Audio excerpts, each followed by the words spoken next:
अगर आप किसी से प्यार करते हो और दोनों लोग बालिग हो, क्या आप बिना माँ बाप की मर्जी के शादी कर सकते हो? अगर कर ली, तो क्या वो शादी लीगल होगी या illegal? Welcome to the law advice where we decode the law in simple language. आज हम बात करेंगे उस सवाल की जो आजकल के यंग लोगों के दिमाग में होता है। What if you Mary someone without your parents consent? सबसे पहले ये समझना जरूरी है कि शादी की लीगल एज क्या है। For boys minimum age is 21 years and for girls it's 18 years. अगर दोनों पार्टीज अपने रिस्पेक्टिव लीगल एज क्रॉस कर चुके हैं तो उनकी शादी कंप्लीटली वैलिड होगी, चाहे पेरेंट्स ने कंसेंट दिया हो या नहीं। इंडियन लॉ में अडल्ट इंडिविजुअल अपने लाइफ पार्टनर चूज करने के लिए फ्री होते हैं। पेरेंट्स की कंसेंट मॉरली इंपॉर्टेंट हो सकती है, लेकिन लीगली कंपल्सरी नहीं होती।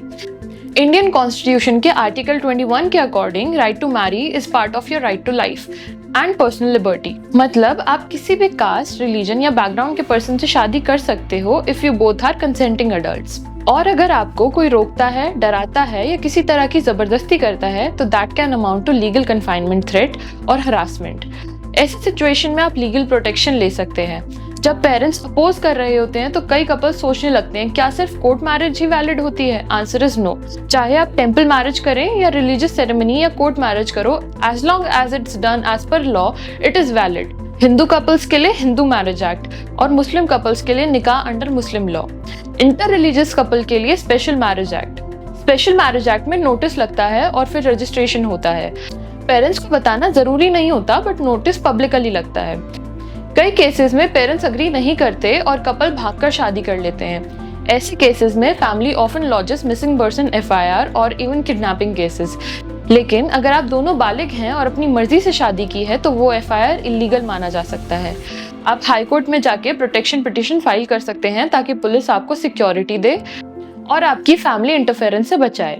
कोर्ट ने कई बार कहा है, two adults have the right to marry and live together even if the family disagrees. Unfortunately India में आज भी कई जगह ऑनर बेस्ड थ्रेट्स होते हैं। यानी अगर आप कास्ट या रिलीजन क्रॉस करके शादी करते हैं तो कुछ फैमिलीज इसे अपनी इज्जत का सवाल बनाते हैं। थ्रेट, वायलेंस, हरासमेंट सब पनिशेबल ऑफेंसेस हैं। आप पुलिस प्रोटेक्शन मांग सकते हैं और under section 506 of IPC criminal intimidation का केस फाइल कर सकते हैं। ऑनर किलिंग या उसकी प्लानिंग भी सीरियस क्राइम है जिसमें लाइफ इम्प्रिजनमेंट तक की सजा हो सकती है। लीगल प्रोटेक्शन तो है, लेकिन सोशल बैकलैश भी हो सकता है। तो क्या करें? प्लान स्मार्टली, डॉक्यूमेंट्स रेडी रखें, ID proof, age proof, trust each other, panic में डिसीजन मत लें। लीगल अवेयरनेस रखें, किसी भी इलीगल प्रेशर के सामने ना झुकें। आपकी शादी लीगल है और आपका डिसीजन भी, अगर दोनों कंसेंटिंग एडल्ट हो। तो अगर आप सोच रहे हैं बिना पेरेंट्स की मर्जी की शादी करने की, या आपका कोई भी फ्रेंड या कजन ऐसी सिचुएशन में है, तो उसे ये वीडियो जरूर शेयर करें और कमेंट्स में लिखिए अगर आप चाहते हैं detail video on protection petition, intercaste marriage या ऑनर किलिंग लॉज।